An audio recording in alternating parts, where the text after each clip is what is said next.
I used to do a podcast, and on this podcast, it came up that I'd never seen a movie called The Princess Bride. In fact, I had never even heard of a movie called The Princess Bride, even though, of course, I'm familiar with all the memes and shit that get passed around.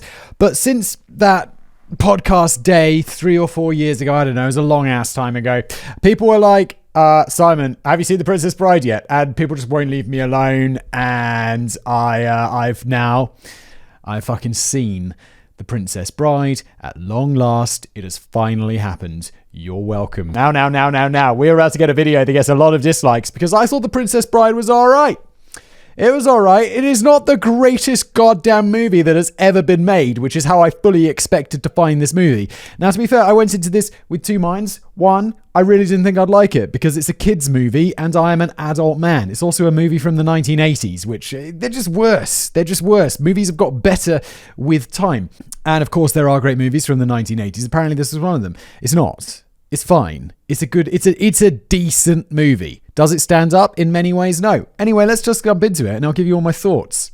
So the first thing happens is the movie starts off and it's like the present day. It's 1987 because that's when the movie was made. Also the year I was born. Whoa, what a fascinating coincidence. And all I know is just like, I'm like, oh my God, we're not in a wizard kingdom. And I'm like, yes. That lasts all of about 30 seconds because then this old dude enters the room and he's like, I'm going to tell you a story from this book. Like I'm an old grandpa. It's like, all right.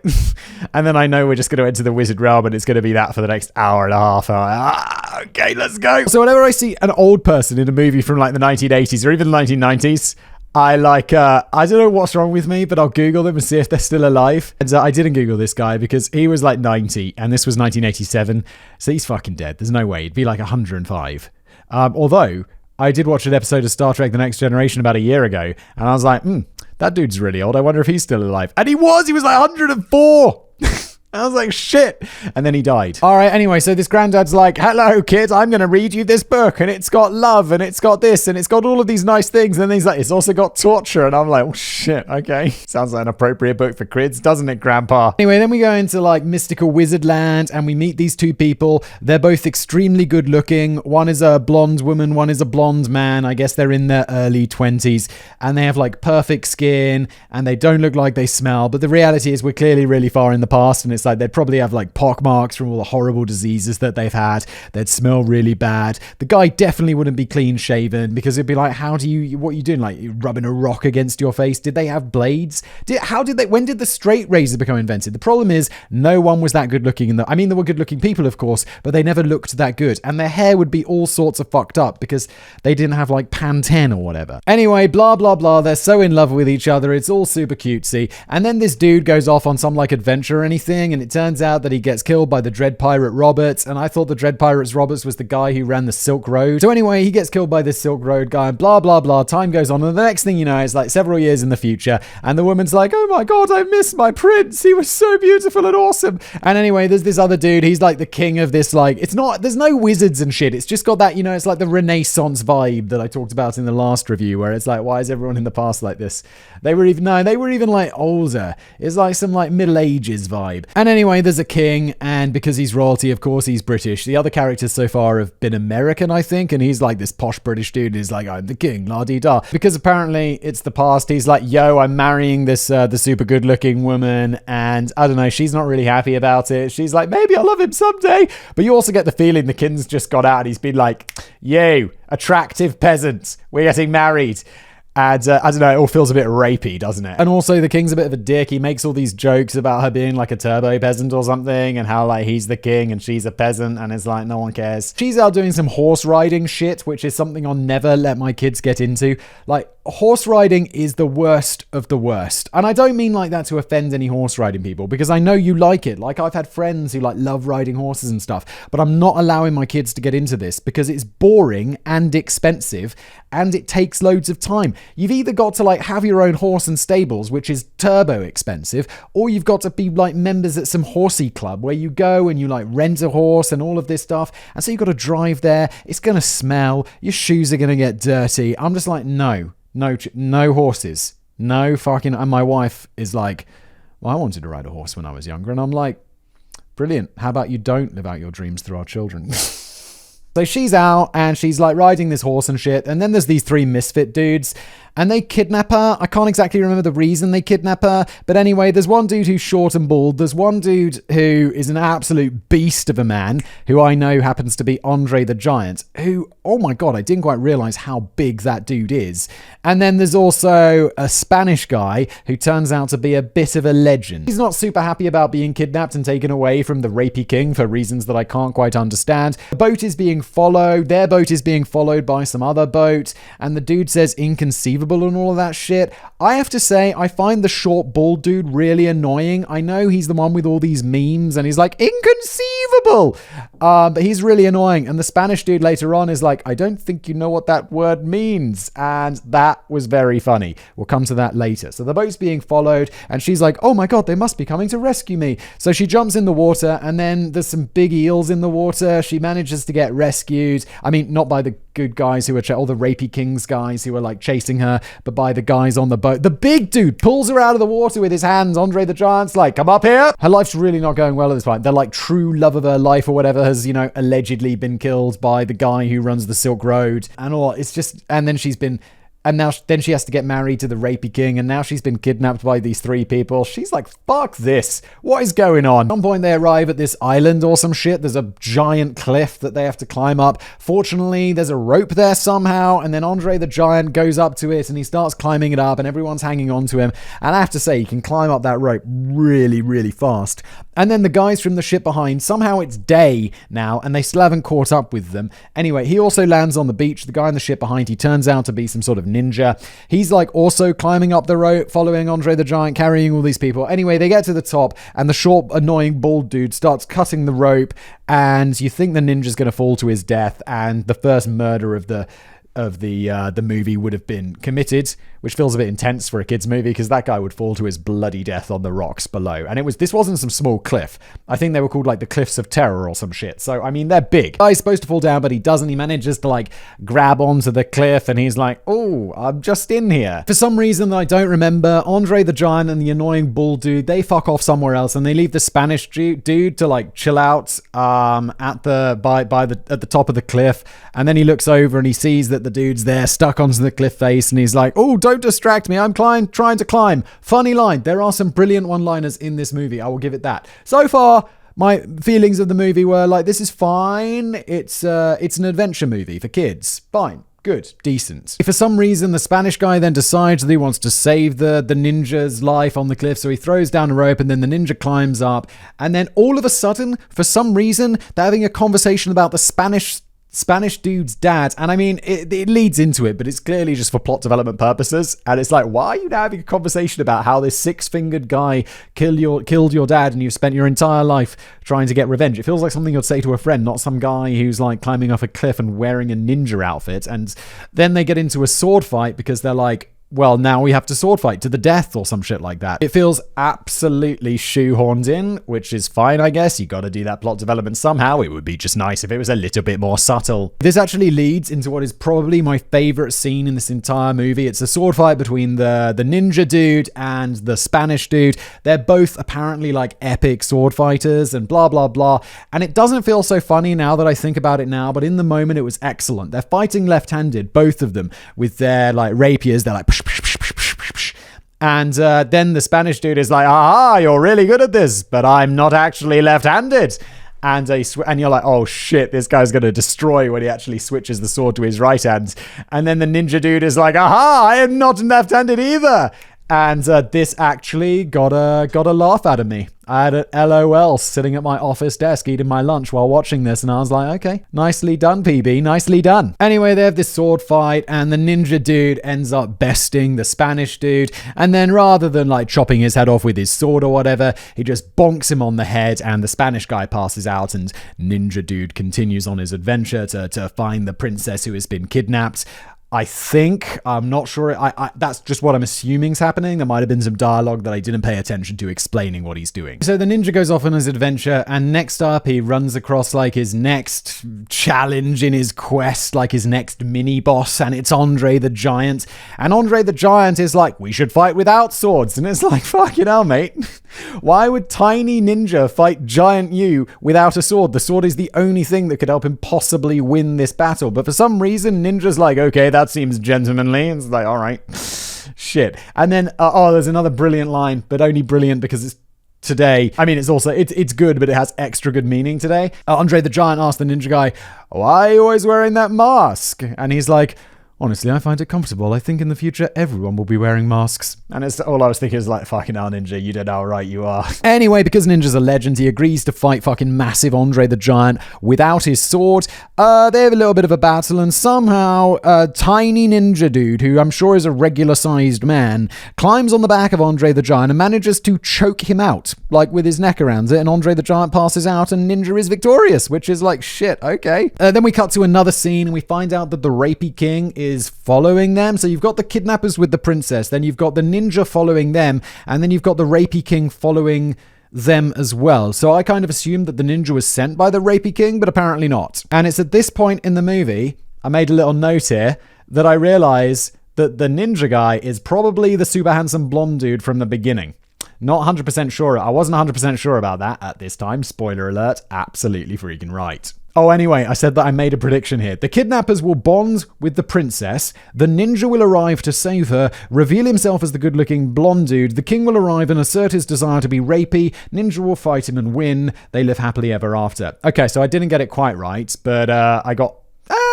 50%? I mean, for those of you who've seen the movie, which is apparently everyone in the fucking world. And the ninja guy runs into his next mini-boss, which is, of course, the third one of the kidnappers, the short, bald guy. And he's like, we won't fight, we'll drink some wine or some shit like that. And he's poisoning the wine. And then they have what I feel is supposed to be clever dialogue, where he's like, oh, but if I gave you the wine, and it wasn't like he's trying to trick him into drinking the poisoned wine or some shit. It's fine. I don't think it's as clever as the writers thought it was. Maybe it's just, I don't know, it feels like super cliche. Maybe it's cliche because of this movie, but I didn't really like it. I thought it was kind of, I don't know, just like, this is a boring scene. And also, as I said, I find the short bald dude really annoying. So I was just kind of like, can we get this one done? Let's move on. Okay, so rather predictably, that ends by the bald guy getting poisoned. It turns out the ninja had poisoned both of the wines or something, and then he'd just built up a tolerance to the poison or whatever. Nobody cares. Let's move on. Actually, I totally forgot to mention that at this point, the bald guy has the princess. She's like just hanging out like some object. And that's actually one of the things that I had I'll get to later on, is like, she's just like standing there like where they're doing man stuff, and she's just like, okay. And anyway, so the bald dude's dead, and then ninja and princess get together. They're walking along. There's a brilliant line. She says, like, I promise if you return me, I'll reward you with something. And the ninja guy just says, like, a promise from a woman? That's worth nothing. It's from a woman. And I was like, holy shit. I mean, this movie does have some... it hasn't aged. I mean, I know it's a joke, but... it hasn't aged brilliantly. All right, at that point anyway, they're having a bit of a chat, and the ninja's like, yes, I'm the Dread Pirate Roberts. I killed your love from back in the day. Again, this just feels like this shoehorned in conversation to advance the plotline and make things more complicated. Anyway, they get in a bit of a fight. She shoves him down a hill. She also falls down the hill. As he's rolling down the hill, he says to, what does he say? I made a note. He says, oh yeah, as you wish, which is like this callback to this at the beginning, you know, where they were like having their good lives before she has to marry the rapey king. They're like, oh, and one of the cute things they say to each other is like, as you wish, as you wish. And then as they're rolling down the hill, she realizes, oh my God, it's you, my handsome man. And so the ninja is also the handsome guy from the beginning. I was fucking right. Just to make things easier, we're going to call him Handsome Ninja from now on. I think his name was like Wesley or some shit, but I prefer my names. There's another brilliant one-liner at this point, and the one-liners are definitely the things that I like most about this movie. There's like 4 or 5 absolute gems, and he says to her, why didn't you wait for me? And she's like, because you were dead. It's like, Yep. That's it. And then he says something like, love, love could get past that. It's like, what, death?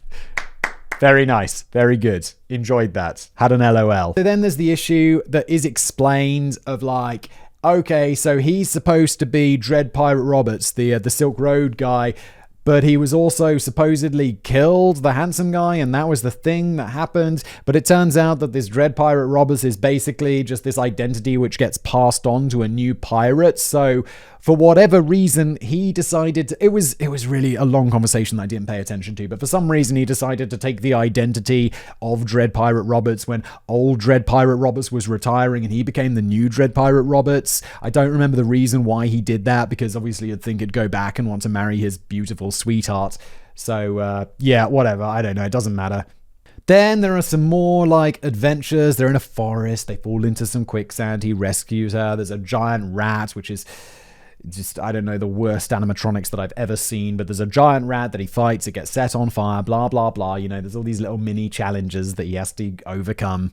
And then we get to like another challenge, which is the arrival of Rapey King. And Rapey King is like, excuse me, but I believe that she is my object and you have taken her. And they're all surrounded by these dudes with like crossbows. And so he's like, never, I will never let you take me. And the woman's like, I will never let you take her. And the attractive woman is like, no, let him, you can have me as long as you promise to let him go. And he's like, very well, I shall let you go. And then he says to the henchman, throw him in the pit of despair. And you're like, okay, shit. Well, we knew the king's a dick already. The king and beautiful woman, they ride off somewhere. And then just before he's knocked out, the ninja dude notices that his main henchman, the king's henchman, has 6 fingers. And did I mention this earlier? He knows that there's the 6-fingered guy was the Spanish guy, the guy who killed the Spanish guy's dad. So the king's henchman killed the Spanish guy's dad. So obviously foreshadowing, at some point the Spanish guy is going to want to kill the king's henchman. Spoiler alert, he succeeds. Anyway, then we cut to a scene. Turns out fucking King and Buttercup are married, except no, it's a fake out. It's just a dream. Apparently it was very vivid. So she goes to the king, is like, yo, listen, king, I'm going to kill myself if we get married. Which is certainly an ultimatum, isn't it? And he's like, well, hold on one second.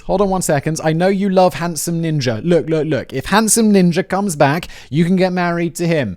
And if he doesn't, why not get married to me? I'm a king. And I don't know, at that point, he'd be like, well, no, I just don't want to get married to you at all anyway. But of course, because she is an object, that's, in this movie, that's not what happens. Obviously, Rapey King knows that, what's-his-face, the handsome ninja, is locked in his, like, despair basement or whatever, so he knows that she's not going to come and rescue her because he's going to have him killed and tortured with some giant, like, crazy water wheel suction machine, which is also weird. Turns out, and this is something that just seemed a bit confusing to me, it really seemed like some B-story shit that I didn't really have to pay attention to, but the king just wants to marry her and then kill her or something to upset the populace and start a war, and then someone called Gilda is going to be framed for it. At that point, I'm like, who the fuck's Gilda? I don't remember. I'm just a small brain. But I didn't really think it's important. Like I say, it's a B story that's going on. It's like, when you watch a James Bond movie and you don't really have any idea what's going on, but you're like, it's quite entertaining anyway. Sort of similar thing going on here. And then we cut to like the despair basement, and yeah, the handsome ninja is getting tortured by some big suction water wheel that apparently takes off years of his life. The next thing we know, we cut to another scene, and the king's like, yo, go get rid of all the peasants. It feels like super shoehorned in for a reason we'll get to in the moment. The king's like, get rid of all the peasants in the forest, and then we cut to the scene of them getting rid of the peasants in the forest, and lo and behold, there is our Spanish guy and Andre the Giant. Turns out the bald guy actually died, which is kind of nice because he was annoying. Somehow the Spanish dude finds out from Andre the Giant. I don't really know how Andre the Giant found out about it, but the Spanish dude finds out that the king's henchman is the dude with the 6 fingers, so he's like, I must get to my revenge. I don't know why he's French, but whatever. And then we cut back to the king, and he's like, he's all pissed off because he's like, why doesn't she love me? Why does she only love the handsome prince? And it's like, I don't know, because he's a handsome prince and you're like some mean king who's like just a bit of a rapist, to be honest. So, yeah. That's probably why he gets upset with that. So he goes down to the basement and he actually fucking kills Handsome Ninja. So for the second time in this movie, he dies, but of course he doesn't die really because he thinks he's killed him, blah, blah, blah. Then Andre the Giant and the Spanish dude, they come in and they're like, he's dead. And they're like, no, we can take him to this old man in this hut. And the old man in the hut will use some giant bellows to bring him back to life or some shit like that. And that's exactly what happens. But it turns out he's sort of paralyzed. He can only move his head around. And it's like, okay, it's a bit weird, but all right. And so at that point, they've got their whole team together. They're going to go rescue the princess before she gets married to Rapey King. Of course, there's lots of fortifications and all of that stuff. So they devise a plan. They put Andre the Giant in a big jacket and then they set his big jacket on fire and everyone gets scared. And then Andre the Giant goes and he just lifts up the big door to the castle and they go inside and then Spanish dude finds his six-fingered nemesis and he's like, blah, blah, blah, you weren't prepared to die. And the guy runs away and there's a chase scene. And then the six-fingered guy, the king's henchman, he's like hiding in this room. And then he's got this little knife. And then Spanish dude comes around the corner. He's just like, whoosh, and he inserts, I don't know why I did a whip sound, but he inserts the knife into this dude. And you're like, okay. Meanwhile, the king and the princess have been married. They get married in this church and it feels really small. You're kind of like, wait, isn't this some king? He's like king of the world. I think they even say at some point he's like ruling the world. And he's got like 40 people at his wedding. And I'm like, that's completely unrealistic, but probably fits with the budget of the movie somehow. And so now she's gone off to wait in the honeymoon suite for him to like come and, you know, whatever. And but she's in there and she's about to plunge a knife into her chest when Handsome Ninja turns out to be lying on the bed all paralyzed and stuff. He could only move his head. And he's like, I don't think you should do that. You've got really nice breasts. And it's like, okay. And she's like, oh my God, I love you, blah, blah, blah. Okay, great. Okay, now we cut back to Spanish dude who has been stabbed by six fingers. And at this point, I'm like, I know this guy's voice. This guy's voice sounds really familiar. And there is this fucking Saul from Homeland, just like 40 years younger. And I was like, oh my God, Saul, why are you Spanish and so young? But I can't believe I looked it up and I was like, oh my God, it is him. It is him. Amazing. There's a highlight from the movie for me. Anyway, because of course it's how it is, he manages to regain his strength after being stabbed and he kills the henchman. Brilliant. King arrives at the honeymoon suite and he's like, yo, what are you doing with my wife? And he's like, well, she's not your wife because you didn't complete the wedding by saying I do or some nonsense like that. And I'm like, that's not how it works. The handsome ninja's like, he manages to recover from his paralysis and you're like, shut the fuck up, king, get in that chair, bitch. And the king, apparently because he's a coward and he has no guards, is like, okay, yeah, I'll get in this chair. Anyway, so the king's like tied up in the chair. Andre the Giant's like, yo, guys, from outside the window. And he's got like 4 beautiful white horses. And they all jump out of the window. They get on these fucking horses and they ride off into the sunset. Beautiful. End of the fucking movie. Oh, sorry, not quite the end of the movie. You know how I said at the beginning, there was the old grandpa man who I looked up to see whether he was dead or not? Yeah, he's back. And he's been back throughout this movie because the kid was interrupting. But I just felt that wasn't very entertaining, so I did include those as moments. They just didn't really register as important for me. And the granddad closes the book and he's like, I'll be back tomorrow and I'll read it to you again. And I'm like, yo, this kid's not 3. He's probably going to want a different story tomorrow because he remembers this one. He's like 11, granddad. What, you fucking stupid? You've got dementia. Anyway, the movie ends. This was a fine movie.